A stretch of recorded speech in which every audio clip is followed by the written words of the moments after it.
दोस्तों ये वीडियो दोबारा से अपलोड किया जा रहा है क्योंकि लास्ट वीडियो देखने में आप लोगों को मज़ा नहीं आया था। काफ़ी सारे लोगों का ये क्वेरी था कि फिर से ये अपलोड किया जाए, तो क्या है ना कि कॉपीराइट क्लेम की वजह से जो म्यूजिक और वॉइस ओवर था ना वो कहीं कहीं जगह पे म्यूट हो गया था। तो उम्मीद करूंगी कि आज इस फुटेजेस में आप लोगों को कोई परेशानी नहीं होने वाली है। तो चलिए वीडियो को आगे बढ़ाते हैं।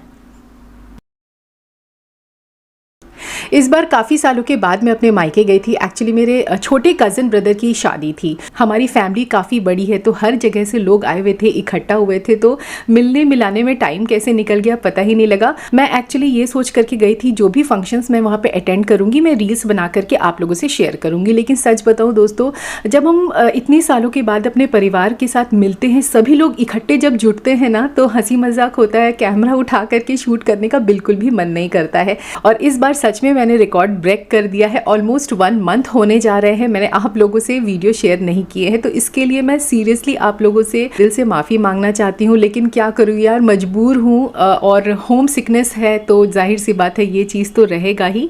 तो वापस आने के बाद जो भी मेरे गंदे कपड़े थे फटाफट से उसको मैंने लॉन्ड्री में लगा दिया और अब सोचा कि कुछ ऐसे ऑर्गेनाइजेशन हैक्स साथ ही साथ मैं आप लोगों से शेयर भी करती जाऊँगी जो फ्यूचर में ना आप लोगों के काफ़ी काम आने वाले हैं। मेरी आदत यह है कि मैं जहाँ से सामान उठाऊंगी ना उसको वापस वहाँ पे ही रखूंगी, तो इसीलिए आने के बाद अनपैक करने में मुझे बिल्कुल भी टाइम नहीं लगा। तो वार्डरोब में ना आप कपड़ों के लिए स्पेसेस असाइन करके रखो, जेगिंग्स कहाँ रखने हैं, ट्राउजर्स कहाँ रखने हैं, जो भी अभी वुलन के जैकेट्स हैं आप उसको कहाँ पे रखना पसंद करोगे कि आपका स्पेस भी काफ़ी कम लगेगा। आप मेरे वार्डरोब में देखोगे कि मैं कम से कम बास्केट यूज़ करती हूँ। मुझे ऐसा लगता है कि अगर मैं एक हैबिट बिल्डअप करती हूँ ना जहाँ पे फोल्ड करने का तरीका अगर मुझे आ जाता है तो मैं काफ़ी स्पेस की बचत कर सकती हूँ। अब जैसे आप लोगों की शिकायतें रहती थी कि अंडर गारमेंट्स को प्रिय आप किस तरीके से रखते हो, यही एक चीज़ है जो इधर उधर फैल जाता है, बिखर जाता है, तो उसको खोजना बहुत ही मुश्किल हो जाता है। तो एक छोटू सा बास्केट आप देख रहे हो मैंने शाबेरी मार्केट से परचेज किया था। तो वार्डरोब का कोई एक कोना आप डिजाइन कर दीजिए, जो भी रीस्टिकेबल हुक्स आते हैं ना उसके मदद से आप ऐसे बास्केट को ना वर्टिकली रख सकते हो।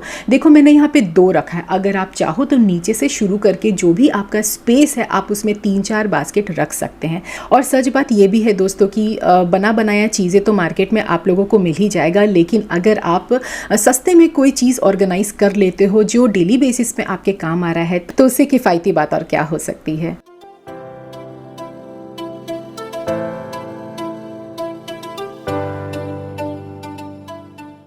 इस बार ना जाने से पहले मैंने ढेर सारे कॉस्मेटिक्स के प्रोडक्ट्स परचेज किए थे। स्पंज है, ब्रशेस हैं, अलग अलग शेड्स के लिपस्टिक्स मैंने ढेर सारे परचेज किए हैं। डी मार्ट में ना ऐसे कलरफुल पाउचेस ढेर सारे आपको सस्ते में मिल जाएंगे, तो ऐसे 2 हमने वहाँ से खरीदे थे। तो इसी में जितने भी कॉस्मेटिक्स के आइटम्स थे मैंने रख लिया था। और ऐसे जो डिस्पोजेबल वाले कंटेनर्स अपने पास काफ़ी सारे डिस्कार्डेड पड़े होते हैं ना, इसका देखिए यूज़ मैंने यहाँ पे किया था।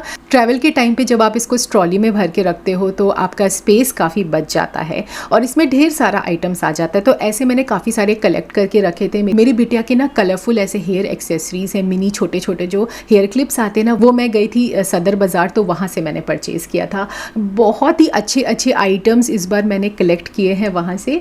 कभी रील्स में मैं आप लोगों से शेयर करूँगी ज़रूर। और मैंने ना काफ़ी अच्छे अच्छे बड़े वाले ईयरिंग्स मैंने 100 रुपये में परचेज़ किए थे सरोजनी नगर से। कुछ 50 के थे, कुछ 100 रुपये के थे, तो मैंने वेराइटीज़ कलेक्ट किए थे। तो देखो इन सभी को ना वापस आने के बाद रखना एक अपने में बहुत ही टास्क हो जाता है बड़ा वाला। एक बार आपने मुझे याद है कि 2-3 लोगों ने ये क्वेश्चन पूछा था कि जो बड़े वाले अच्छे वाले डैंगलर्स होते हैं ना, आप उसको ऐसे ही रखोगे खुले में प्रिया तो वो काले पड़ जाएंगे। तो एक उपाय देखिए यहाँ पे आप इस तरीके का अप्लाई कर सकते हो।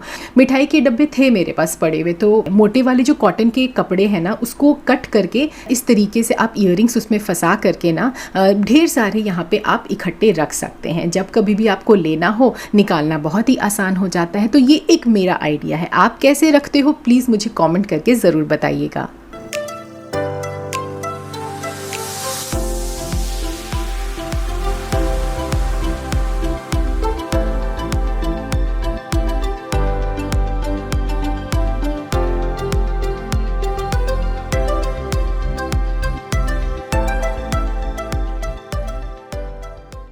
वैसे तो देखो जो भी हेयर एक्सेसरीज थे ना मेरी बिटिया के, तो उसको मैंने ना ऐसे छोटे वाले डब्बे में टिश्यू पेपर के अंदर करके रखा हुआ था। तो मेरी बिटिया से रहा नहीं गया, तो उसने ये कहा कि अगर आपके पास डिस्प्ले करने वाला ऑप्शन अवेलेबल है मम्मा, तो आप उसको इस तरीके से क्यों नहीं रख रही हैं।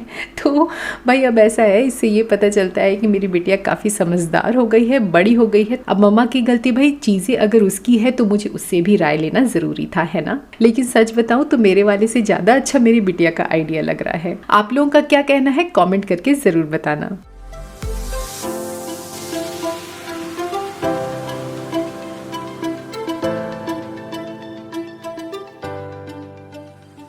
अगर आपके घर में बच्चे हैं ना, तो इस चीज़ के लिए एकदम मेंटली प्रिपेयर रहिए कि आपका घर फैलेगा, बिखरेगा, तहस नहस होगा। तो भाई तभी तो समझ में आएगा कि हाँ हमारे घर में बच्चे हैं, कुछ कर रहे हैं, हुड़दंग मचा रहे हैं, खेल रहे हैं, कूद रहे हैं। तो कहने का मतलब ये है कि बच्चों के साथ भी हम चीज़ों को सेट करके रख सकते हैं।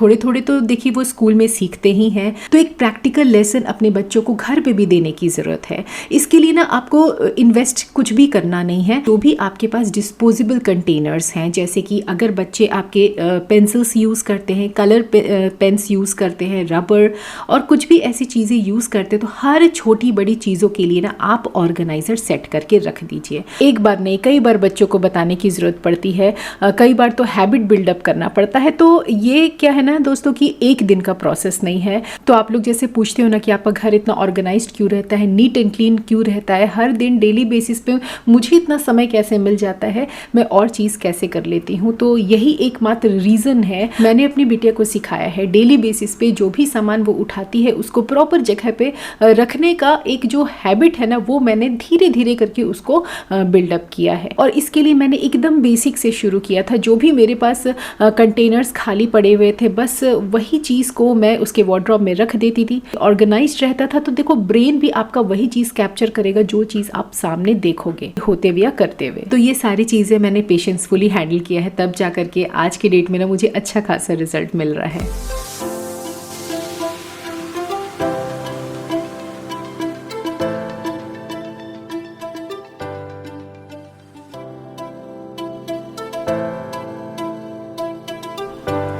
मुझे ना किचन में काम झटपट फटाफट करना बहुत पसंद है। अब चाहे वो कुकिंग से रिलेटेड हो या फिर क्लीनिंग ही क्यों ना हो। तो वैसे तो मैं हफ्ते में एक बार थोड़ा बहुत तो इसकी सफाई कर ही लेती हूँ, लेकिन अभी इतने दिनों से मैं बाहर थी तो आज पूरा अच्छे से डीप क्लीनिंग करने वाली हूँ।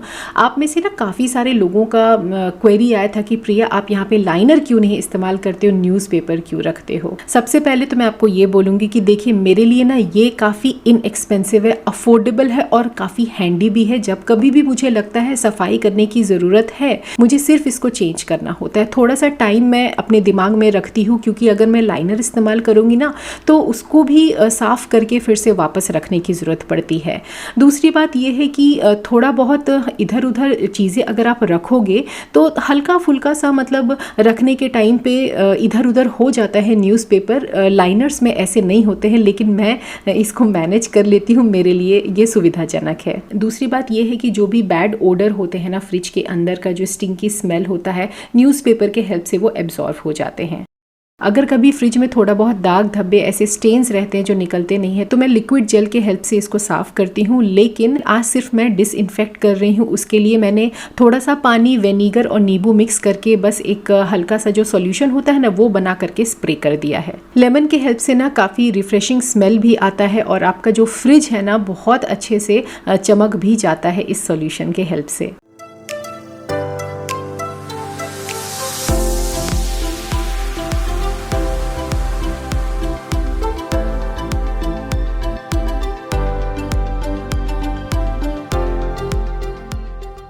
कभी कभी ना कुछ चीज़ों के लिए आप प्रिपेयर नहीं रहते हो और अचानक से वो चीज़ हो जाता है। तो अगर आपके घर में मॉड्यूलर किचन है ना, तो आपको पता है कि उसके पीछे काफ़ी मेहनत लगती है, कड़ी मेहनत लगती है, उसकी साफ़ सफाई करनी पड़ती है, तब जा कर के सुंदर दिखता है हमारा किचन। अभी बीच में क्या हुआ था कि ये जो यहाँ पे सिरामिक का जो सिंक लगा हुआ था, आज तक मैंने इसको कभी भी मतलब डीप क्लीनिंग इसकी तो मैंने कभी नहीं करवाई है। इसका अच्छा खासा मैं यूज़ करते हुए आई हूँ और काफ़ी बारी आपने मेरे वीडियोस में भी देखे होंगे कि इसकी मेंटेनेंस में बस मैं क्या करती थी कि जो भी पाइप्स हैं या नट एंड बोल्ट्स आते हैं ना, वही ला करके मैं फिट कर देती थी, क्योंकि नीचे क्या होता है ना कि मॉइस्चर लग जाता है, बंद रहता है और मॉड्यूलर है तो लकड़ी सड़ने का ज़्यादा चांसेस रहता है। तो ला करके मैं नया यहाँ पे फिट कर देती हूँ। बट इस बार पता नहीं क्या हो गया, घर काफ़ी दिन से बंद था, मैं वापस आई, ये जो पर्टिकुलर नीचे का जो एरिया है ना, उसको खोलते ही बहुत अजीब सी बदबू आने लगी थी।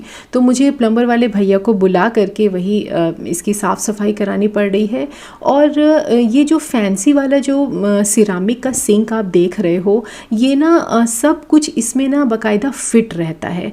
तो हर चीज़ निकाल करके फिर इसको तरीके से लगाना थोड़ा सा टाइम टेकिंग हो रहा था। मैं हमेशा अपने एंड से इस चीज़ के लिए प्रिपेयर रहती हूँ कि मुझे कभी भी चीज़ें परचेज करने की ज़रूरत पड़ सकती है, क्योंकि ना घर में अगर आप रहते हो तो आपको बहुत सारी चीज़ों की रिक्वायरमेंट होती है। कभी कभी तो हमको इंस्टेंट भाग करके चीज़ें खरीद करके लानी पड़ती है, लेकिन यहाँ पे मेरे साथ ऐसा है कि एक ही जो भी पीसेस, जैसे एग्जांपल के तौर पर अगर मैं हिंजेस के बारे में बात करूँ तो स्पेयर में मैं कुछ हिंजेस अपने पास रखती हूँ। नट एंड बोल्ट के बारे में बात करूँ तो मुझे पता है कि किस कंपनी का मैंने लगाया हुआ है, तो वो मैं रख लेती हूँ। स्विचेस हैं, प्लग्स हैं, एम सील, टेप्स, ये सारी चीज़ों की रिक्वायरमेंट ना होती रहती है। मैं ज़्यादातर ना होलसेल मार्केट जाती हूँ और ये सारी चीज़ें बल्क में लेकर के आती हूँ, तो मुझे काफ़ी सस्ते पड़ते हैं। हाँ, लेकिन एक चीज़ है फ्रेंड्स की सोसाइटी में रहने पर ना एक हेल्प आपको ज़रूर मिल जाता है सोसाइटी मेंटेनेंस ऑफिस की तरफ से, कि आपको प्रॉपर प्लम्बर, इलेक्ट्रीशियन भेज देते हैं। तो इससे क्या होता है ना कि आपका काम भी काफ़ी तेज़ी से हो जाता है। तो अब ये सिंक मेरा वापस से काम करने लायक हो गया है। बस यही रीज़न है, जो भी सामान मैं पहले से इकट्ठा करके रखी थी ना, इसी के बदौलत आज मुझे 1 रुपये भी खर्च करने नहीं पड़े थे। फटाफट से इसका रिपेयरिंग भी हो गया और टाइम बिल्कुल नहीं लगा। तो देखिए फ्रेंड्स, थोड़ा बहुत अगर हम स्टेप्स उठाते हैं ना अपने घर को ऑर्गेनाइज करने के लिए, बिना कोई रूल्स रेगुलेशन फॉलो करते हुए अगर आप थोड़ा बहुत भी क्लीनिंग करोगे ना, तो आपको कभी भी बर्डन महसूस नहीं होगा। सभी का घर देखिए अलग अलग होता है, रिक्वायरमेंट सबके अलग होते हैं, तो जाहिर सी बात है जो भी ऑर्गेनाइजर्स है, जो भी ऑर्गेनाइजिंग सेटअप है, वो भी अलग ही रहेगा।